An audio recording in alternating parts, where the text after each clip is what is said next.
Welcome to this week's End of Days Update, coming to you from Tulsa, Oklahoma. Gosh, we had such a great time at the Effingham, Illinois Crossroads of America camp meeting. It used to do those years ago, and kind of Ross Roberts started them back up again. Had so much fun getting into the Word. And then we had a great time in Fond du Lac, Wisconsin. And then now we're back in Tulsa. So good to be with you every week. We're looking at the different things that point to the coming of the Lord. Specifically, the gathering of nations for the Ezekiel 38 war, because the rapture is signless, but the second coming has tons of signs. You know, it's amazing. For every one verse there is about the first coming of the Lord, there's 8 times more about the second coming. So it's very documented. There's more verses written about what it would look like than anything in the Bible. Why? So we'd have a heads up. It's so kind of the Lord to give us sign after sign after sign to show us so that we would accelerate. It's not an escape theology. It's a hustle theology. As we see Jesus is about to come, we have a lot to do in a short period of time. So very, very, very, very exciting times. So remember, Jesus said, lift up your heads, your redemption is drawing nigh. So we're about to see Jesus face to face. Let's pick up with what's happened around Israel. Probably the biggest deal is Sudan has made formal peace arrangements with Israel, following Bahrain and the United Arab Emirates, and following Egypt and Jordan over the years. So this is really remarkable. So it's a huge deal. It made Iran mad, and the other Arab countries that want to attack Israel in the Ezekiel 38 war. They're all verbalizing that they don't like it.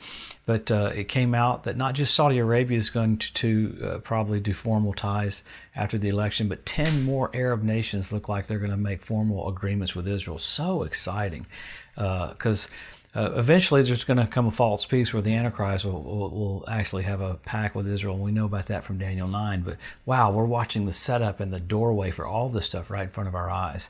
You have a lot of stuff going on. It's hard to cover it all, but you had terror tunnels that were found in Gaza this last week. And I didn't even cover some of the stuff last week. But then you had incendiary balloons again from Gaza. Not just balloons, but incendiary bombs going into southern Israel.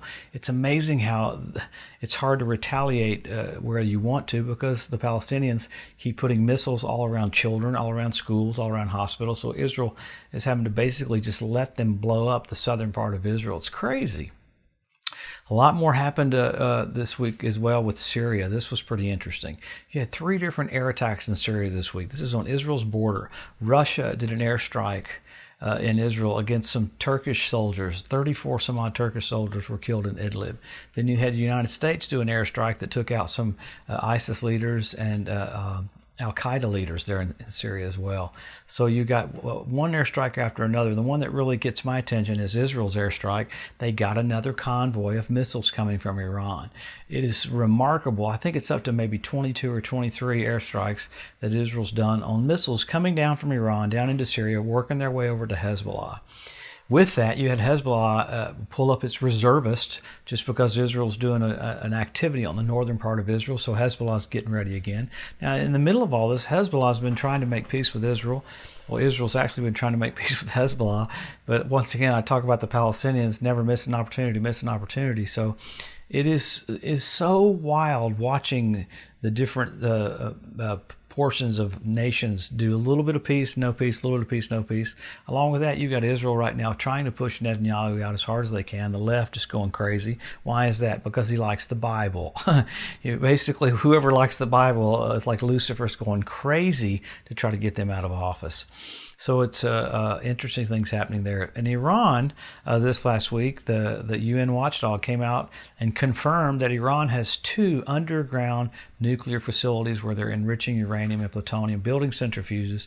It's run completely by the Revolutionary Guard. So Iran's doing that in the midst of South China Sea. You got Philippines and China say they're getting ready to go to war. So there's stuff happening all over.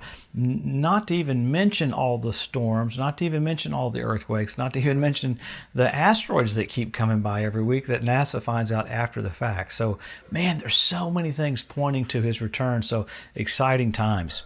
You know, so once we look at what's happening around Israel, there are other things that were found around the Temple Mount this last week. You're finding new archaeological finds every single week.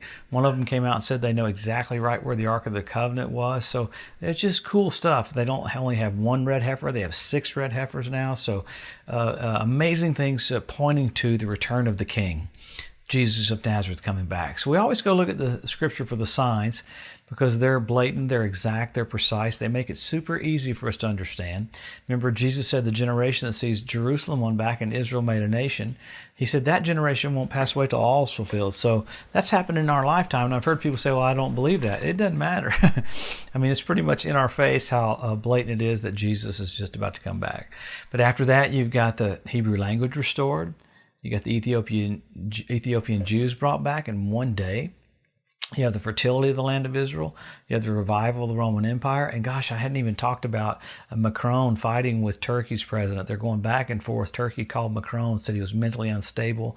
And Macron's freaking out because one of their teachers got beheaded. So there's a lot of stuff going on with Turkey that I forgot to get into. But so with that, you got the revival of the Roman Empire. And that's amazing, a platform for the Antichrist. The Capitol building's in Strasbourg, France. It doesn't look similar to the Tower of Babel. It looks identical to the Tower of Babel. After that, you got the fertility of the land of Israel. You have the 172 different species of predatory birds. Remarkable that you've got the cleanup crew in Israel right now. Many more. You got men will be lovers themselves. You have selfie sticks. Then a few that happened just recently. You had the foxes showing up on the Temple Mount. You had the ritual baths around the Temple Mount fill up with water. You had fish show up in the Dead Sea. So you've got tangible physical things screaming to us, Jesus is about to come back. But after all the signs, which there's many signs, there's about 50. I don't get into all of them every week. You got signals. You had blood red moons on Passover and Tabernacles a few years ago. Crazy. 4 in a row. When's the last time you had 4 in a row on Passover and Tabernacles? NASA calls it a tetrad. 1967 when Jerusalem was won back. 1948 when Israel was made a nation. 1492 at the Edict of Expulsion when the Jews were kicked out of Spain. That's pretty amazing. The heavens are telling us Jesus is about to come back. After that, you've got the Bethlehem star. That's pretty remarkable. Jupiter, Regulus, and Venus at the birth of Jesus. This last year, NBC Nightly News, they said we have a celestial event. You have those planets coming back together again. First time in 2,000 years. After that, you had Mercury do a flyby of the sun. The moon formed a sickle. The planets formed a sickle. Orion changed his instrument to hammer. He had hammer and sickle on the same day. That's Russia's symbol. So the heavens are signaling you're getting ready to go through the threshing floor. Why? Jesus is about to come back. Man, there is some protocol for us to accelerate. Let the signs push you. Let all of the information about how close we are to have you accelerate in doing the will of God. And all these signs are for us because He loves you so much. He wants you blessed. He wants you encouraged. He wants you strengthened. You can't accelerate if you don't have strength. The joy of the Lord is your strength. So great joy and anticipation knowing we're about to see Jesus face to face. Everybody tells me they get mad when I say I think we have a little bit more time. We have a little bit more time, but not much. So it's not an escape theology, it's an acceleration theology. So wow, help your local church, help your local pastor, be engaged. When you're getting ready to get married, you talk more, not less. So be more engaged in the will of God for your life because we're about to see Jesus. We'll be so happy that we gave it our all right here before He comes. Have a blessed, awesome week. We'll see you next Wednesday. God bless you.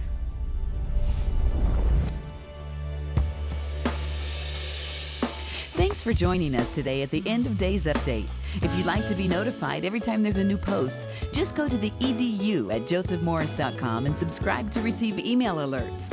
If these posts and updates have been a blessing to you, please consider making a one-time donation to help get the message out or even becoming a monthly partner with Joseph Morris Ministries. Thanks again for tuning in to the EDU, and we'll see you next week.